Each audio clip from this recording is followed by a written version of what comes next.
A Night Among the Nihilists by Arthur Conan Doyle.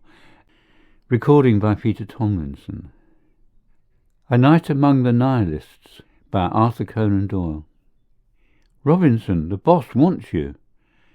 The dickens he does, thought I, for Mr. Dixon, Odessa agent of Bailey and Company, corn merchants, was a bit of a tartar, as I had learned to my cost.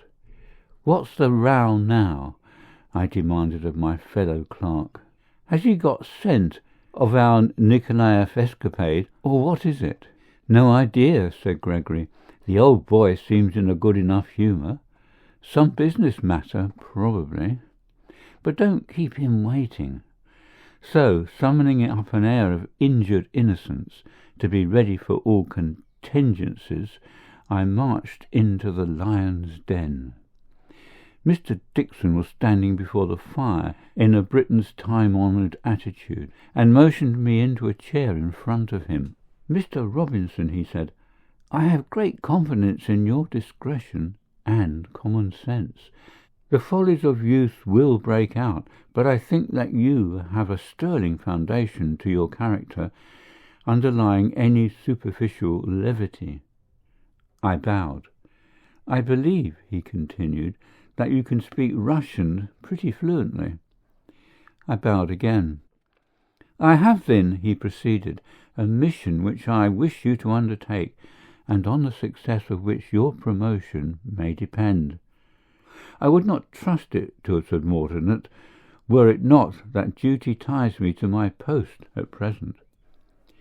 "You may depend upon my doing my best, sir," I replied. "Right, sir, quite right. What I wish you to do is briefly this. The line of railway has just been opened to Soltev, some 100 miles up the country. Now I wish to get the start of the other Odessa firms in securing the produce of that district, which I have reason to believe may be at very low prices. You will proceed by rail to Soltev and interview a Mr. Demidov, who is the largest landed proprietor in the town. Make as favourable terms as you can with him. Both Mr. Demidov and I wish the whole thing to be done as quietly and secretly as possible. In fact, that nothing should be known about the matter until the grain appears in Odessa. I desire it for the interests of the firm and Mr. Demidov on account of the prejudice his peasantry entertain against exportation. You will find yourself expected at the end of your journey, and will start tonight. Money shall be ready for your expenses. Good morning, Mr. Robinson. I hope you won't fail to realize the good opinion I have of your abilities." "Gregory," I said as I strutted into the office, "I'm off on a mission, a secret mission, my boy, an affair of thousands of pounds.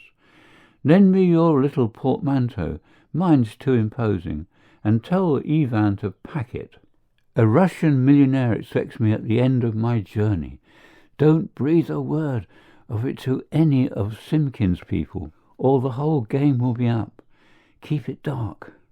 I was so charmed at being, as it were, behind the scenes, that I crept about the office all day in a sort of cloak and bloody dagger style, with responsibility and brooding care marked upon every feature, and when at night I stepped out and stole down to the station, the unprejudiced observer would certainly have guessed, from my general behaviour, that I had emptied the contents of the strong-box before starting into that little valise of Gregory's.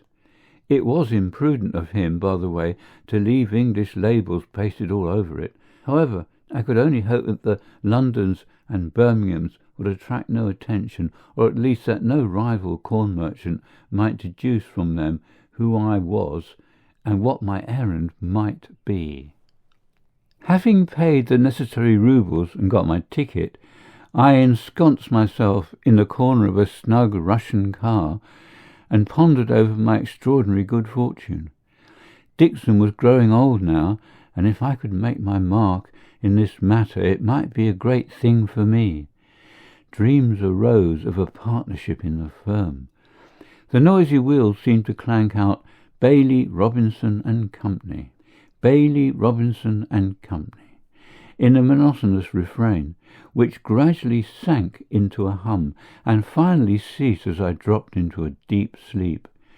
Had I known the experience which awaited me at the end of my journey, it would hardly have been so peaceable. I woke with an uneasy feeling that someone was watching me closely, nor was I mistaken. A tall, dark man had taken up his position on the seat opposite, and his black, sinister eyes seemed to look through me and beyond me, as if he wished to read my very soul. Then I saw him glance down at my little trunk. Good heavens, thought I, here's Simpkin's agent, I suppose. It was careless of Gregory to leave those confounded labels on the valise. I closed my eyes for a time, but on reopening them I caught again the stranger's earnest gaze. "From England, I see," he said in Russian, showing a row of white teeth in what was meant to be an amiable smile. "Yes," I replied, trying to look unconcerned, but painfully aware of my failure. "Travelling for pleasure, perhaps," said he. "Yes," I answered eagerly, "certainly for pleasure, nothing else." "Of course not," said he with a shade of irony in his voice. "Englishmen always travel for pleasure, don't they?" "Oh, no, nothing else." His conduct was mysterious, to say the least of it. It was only explainable upon two hypotheses. He was either a madman, or he was the agent of some firm bound upon the same errand as myself, and determined to show me that he guessed my little game. They were about equally unpleasant, and on the whole I was relieved when the train pulled up in the tumble-down shed which does duty for a station in the rising town of Saltef, whose resources I was about to open out, and whose commerce I was to direct into the great world channels. I almost expected to see a triumphal arch as I stepped onto the platform. I was to be expected at the end of my journey, so Mr. Dixon had informed me. I looked about among the motley crowd, but saw no Mr. Dimidoff. Suddenly a slovenly, unshaved man passed me rapidly, and glanced first at me and then at my trunk. That wretched trunk, the cause of all my woes. He disappeared in the crowd, but in a little time came strolling past me again, and contrived to whisper as he did so, "Follow me, but at some distance," immediately setting off out of the station and down the street at a rapid pace. Here was mystery with a vengeance. I trotted along in his rear with my valise, and on turning the corner found a rough droshky waiting for me. My unshaven friend opened the door, and I stepped in. "Is Mr. Dim—" I was beginning. "Hush!" he cried. "No names, no names. The very walls have ears. You will hear all tonight." And with that assurance he closed the door, and, seizing the reins, we drove off at a rapid pace, so rapid that I saw my black-eyed acquaintance of the railway carriage gazing after us in surprise until we were out of sight. I thought over the whole matter as we jogged along in that abominable springless conveyance. "They say the nobles are tyrants in Russia," I mused, "but it seems to me to be the other way about, for here's this poor Mr. Dimidoff, who evidently thinks his ex-serfs will rise and murder him if he raises the price of grain in the district by exporting some out of it. Fancy being obliged to have recourse to all this mystery and deception in order to sell one's own property. Why, it's worse than an Irish landlord. It's monstrous. Well, he doesn't seem to live in a very aristocratic quarter either," I soliloquized, as I gazed out at the narrow, crooked streets and the unkempt, dirty Muscovites whom we passed. I wish Gregory or someone was with me, for it's a cutthroat-looking shop. By Jove, he's pulling up. We must be there. We were there, to all appearance, for the droshky stopped and my driver's shaggy head appeared through the aperture. "It is here, most honoured master," he said, as he helped me to alight. "Is Mr. Dimmy—" I commenced, but he interrupted me again. "Anything but names," he whispered. "Anything but that. You are too used to a land that is free. Caution, O sacred one!" And he ushered me down a stone-flagged passage and up a stair at the end of it. "Sit for a few minutes in this room," he said, opening a door, "and a repast will be served for you." And with that he left me to my own reflections.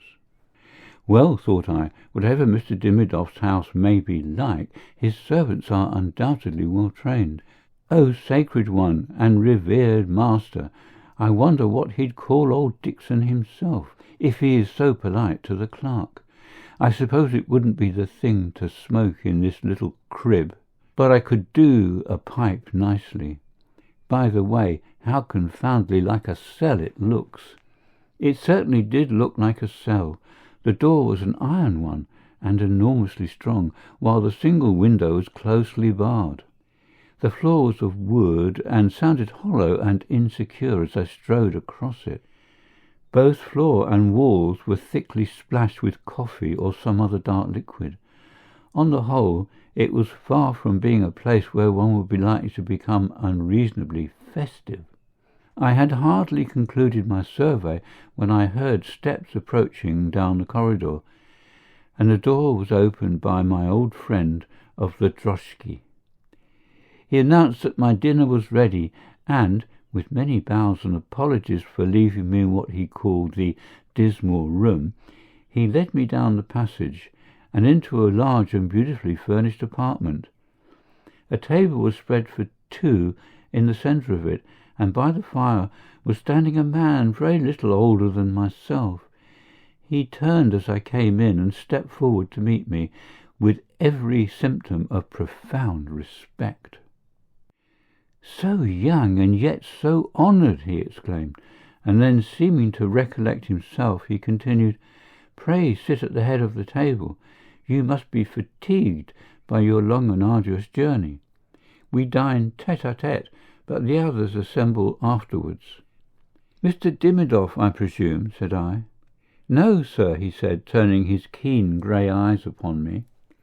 "My name is Petrokeen. You mistake me perhaps for one of the others. But now, not a word of business until the council meets. Try your chef's soup. You will find it excellent, I think. Who Mr. Petrokeen or others might be I could not conceive. Land stewards of Dimidoff's, perhaps, though the name did not seem familiar to my companion. However, as he appeared to shun any business questions at present, I gave in to his humour, and we conversed on social life in England, a subject in which he displayed considerable knowledge and acuteness. His remarks, too, on Malthus and the laws of population were wonderfully good, though savouring somewhat of radicalism. "By the way," he remarked as we smoked a cigar over our wine, "we should never have known you but for the English labels on your luggage. It was the luckiest thing in the world that Alexander noticed them.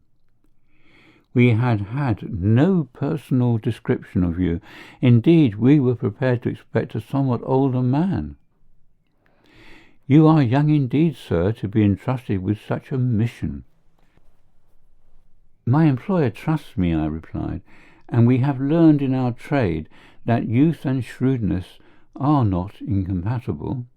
"Your remark is true, sir," returned my newly made friend, "but I am surprised to hear you call our glorious association a trade. Such a term is gross indeed to apply to a body of men banded together to supply the world with that which it is yearning for, but which, without our exertions, it can never hope to attain. A spiritual brotherhood would be a more fitting term." "By Jove," thought I, "how pleased the boss would be to hear him. He must have been in the business himself, whoever he is." "Now, sir," said Mr. Petrokeen, "the clock points to 8, and the council must be already sitting. Let us go up together, and I will introduce you. I need hardly say that the greatest secrecy is observed, and that your appearance is anxiously awaited." I turned over in my mind as I followed him how I might best fulfil my mission and secure the most advantageous terms. They seemed as anxious as I was in the matter, and there appeared to be no opposition, so perhaps the best thing would be to wait and see what they would propose. I had hardly come to this conclusion when my guide swung open a large door at the end of a passage, and I found myself in a room larger and even more gorgeously fitted up than the one in which I had dined. A long table, covered with green baize and strewn with papers, ran down the middle, and round it were sitting 14 or 15 men, conversing earnestly.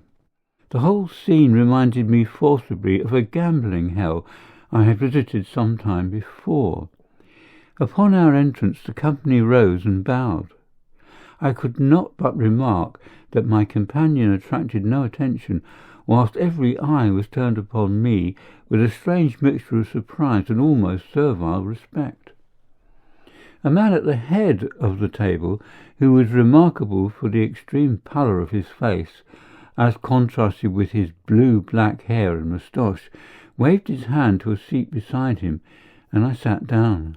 "I need hardly say," said Mr. Petrokeen, "that Gustav Berger, the English agent, is now honouring us with his presence. He is young, indeed, Alexis," he continued to my pale-faced neighbour, "and yet he is of European reputation." "Come, draw it mild," thought I, adding aloud, "if you refer to me, sir, though I am indeed acting as English agent, my name is not Berger, but Robinson, Mr. Tom Robinson, at your service." A laugh ran around the table. "So be it, so be it," said the man they called Alexis. "I commend your discretion, most honoured sir. One cannot be too careful. Preserve your English sobriquet by all means. I regret that any painful duty should be performed upon this auspicious evening, but the rules of our association must be preserved at any cost to our feelings, and a dismissal is inevitable tonight." "What the deuce is the fellow driving at?" thought I. "What is it to me if he does give his servant the sack? This Dimidoff, wherever he is, seems to keep a private lunatic asylum. Take out the gag!" The words fairly shot through me, and I started in my chair. It was Petrokeen who spoke. For the first time I noticed that a burly stout man, sitting at the other end of the table, had his arms tied behind his chair and a handkerchief round his mouth. A horrible suspicion began to creep into my heart. Where was I? Was I in Mr. Dimidoff's? Who were these men, with their strange words? "Take out the gag," repeated Petrokeen, and the handkerchief was removed. "Now, Paul Ivanovitch," said he, "what have you to say before you go?" "Not a dismissal, sirs," he pleaded. "Not a dismissal, anything but that. I will go into some distant land, and my mouth shall be closed forever. I will do anything that the society asks. But pray do not dismiss me." "You know our laws, and you know your crime," said Alexis, in a cold, harsh voice. "Who drove us from Odessa by his false tongue and his double face? Who wrote the anonymous letter to the governor? Who cut the wire that would have destroyed the arch-tyrant? You did, Paul Ivanovitch, and you must die." I leaned back in my chair and fairly gasped. "Remove him," said Petrokeen, and the man of the drosky, with 2 others, forced him out. I heard the footsteps pass down the passage, and then a door open and shut. Then came a sound as if of a struggle, ended by a heavy, crunching blow and a dull thud. "So perish all who are false to their oath," said Alexis solemnly, and a hoarse "Amen" went up from his companions. "Death alone can dismiss us from our order," said another man further down. "But, Mr. Berg, Mr. Robinson is pale. The scene has been too much for him after his long journey from England." "Oh, Tom, Tom," thought I, "if ever you get out of this scrape, you'll turn over a new leaf. You're not fit to die, and that's a fact." It was only too evident to me now that by some strange misconception I had got in among a gang of cold-blooded nihilists who mistook me for one of their order.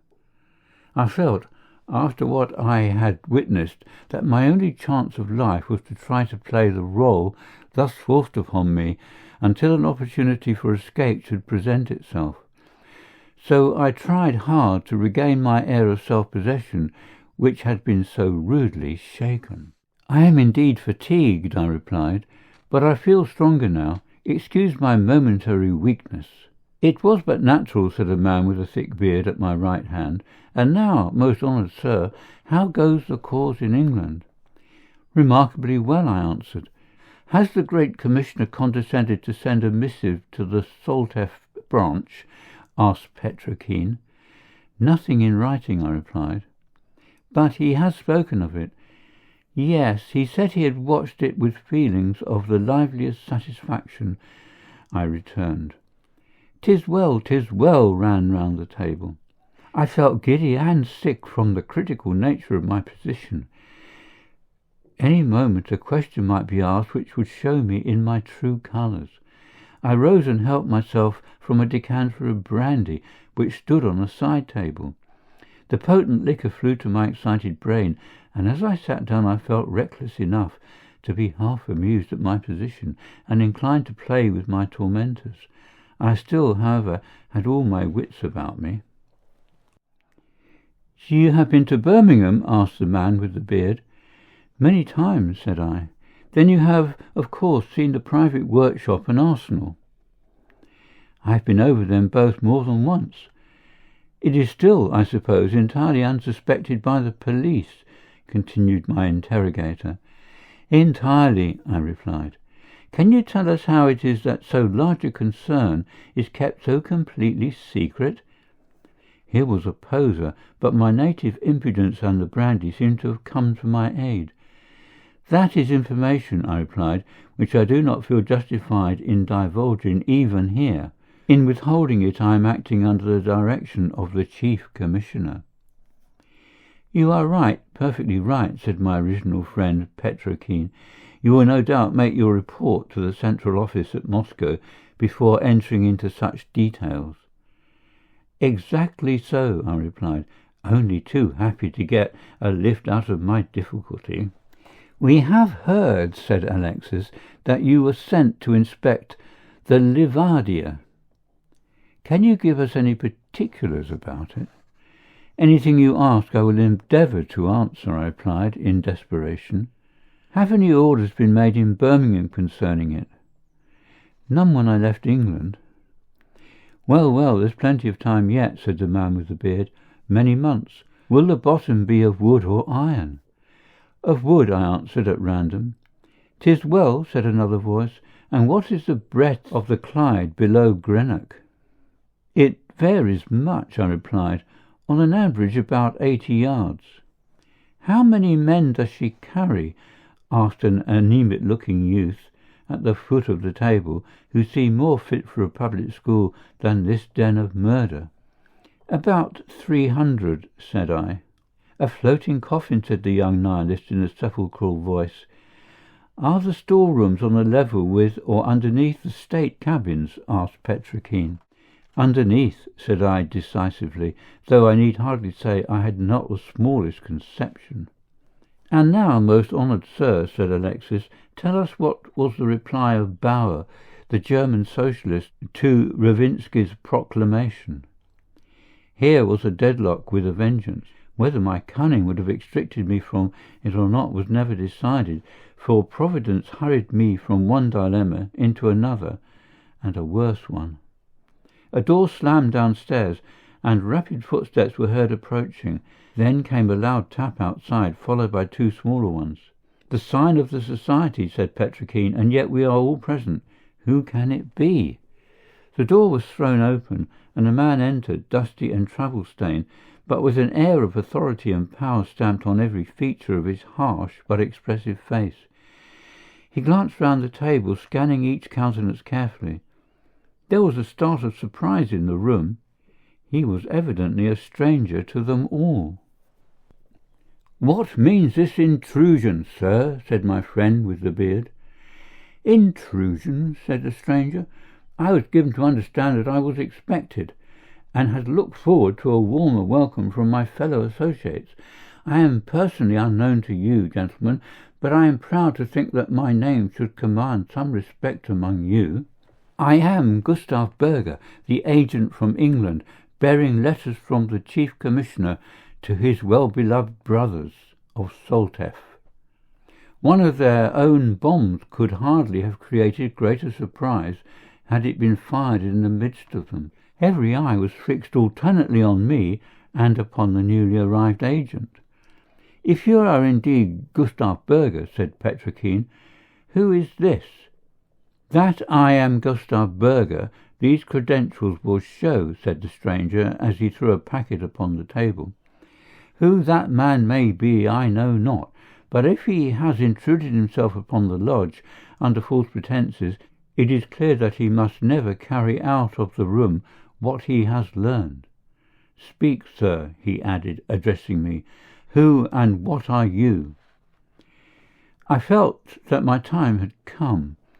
My revolver was in my hip pocket, but what was that against so many desperate men? I grasped the butt of it, however, as a drowning man clings to a straw, and I tried to preserve my coolness as I glanced round the cold, vindictive faces turned towards me. "Gentlemen," I said, "the role I have played tonight has been a purely involuntary one on my part. I am no police spy, as you seem to suspect, nor, on the other hand, have I the honour to be a member of your association. I am an inoffensive corn dealer who, by an extraordinary mistake, has been forced into this unpleasant and awkward position."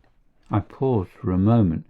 Was it my fancy that there was a particular noise in the street, a noise of many feet treading softly? No, it had died away. It was but the throbbing of my own heart. "I need hardly say," I continued, "that anything I may have heard tonight will be safe in my keeping.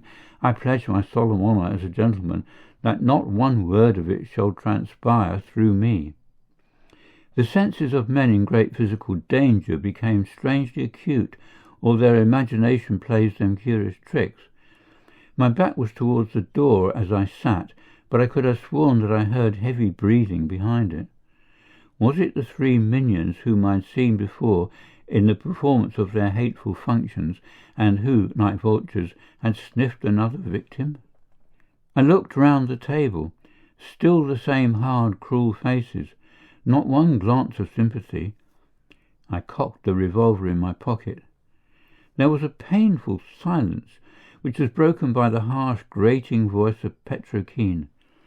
"Promises are easily made and easily broken," he said. "There is but one way of securing eternal silence. It is our lives or yours. Let the highest among us speak." "You are right, sir," said the English agent. "There is but one course open. He must be dismissed." I knew what that meant in their confounded jargon, and sprang to my feet. "By heaven!" I shouted, putting my back against the door. "You shan't butcher a free Englishman like a sheep. The first among you who stirs drops." A man sprang at me. I saw along the sights of my derringer the gleam of a knife and the demoniacal face of Gustav Berger. Then I pulled the trigger, and with his hoarse scream sounding in my ears, I was felled to the ground by a crashing blow from behind. Half unconscious and pressed down by some heavy weight, I heard the noise of shouts and blows above me, and then I fainted away. When I came to myself, I was lying among the debris of the door, which had been beaten in on the top of me. Opposite were a dozen of the men who had lately sat in judgment upon me, tied 2 and 2 and guarded by a score of Russian soldiers. Beside me was the corpse of the ill-fated English agent, the whole face blown in by the force of the explosion. Alexis and Petrokine were both lying on the floor like myself, bleeding profusely. "Well, young fellow, you've had a narrow escape," said a hearty voice in my ear. I looked up and recognized my black-eyed acquaintance of the railway carriage. "Stand up," he continued. "You're only a bit stunned, no bones broken. It's no wonder I mistook you for the Nihilist agent when the very lodge itself was taken in. Well, you're the only stranger who ever came out of this den alive. Come downstairs with me. I know who you are and what you are after now. I'll take you to Mr. Dimidoff." "Nay, don't go in there," he cried, as I walked towards the door of the cell into which I had been originally ushered. "Keep out of that. You've seen evil sights enough for one day. Come down and have a glass of liquor." He explained as we walked back to the hotel that the police of Saltov, of which he was the chief, had had warnings and had been on the lookout during some time for this Nihilist emissary. My arrival in so unfrequented a place, coupled with my air of secrecy and the English labels on that confounded portmanteau of Gregory's, had completed the business. I have little more to tell. My socialist acquaintances were all either transported to Siberia or executed. My mission was performed to the satisfaction of my employers. My conduct during the whole business has won me promotion, and my prospects for life have been improved since that horrible night, the remembrance of which still makes me shiver. End of A Night Among the Nihilists by Arthur Conan Doyle, 1859 to 1930. Recording by Peter Tomlinson.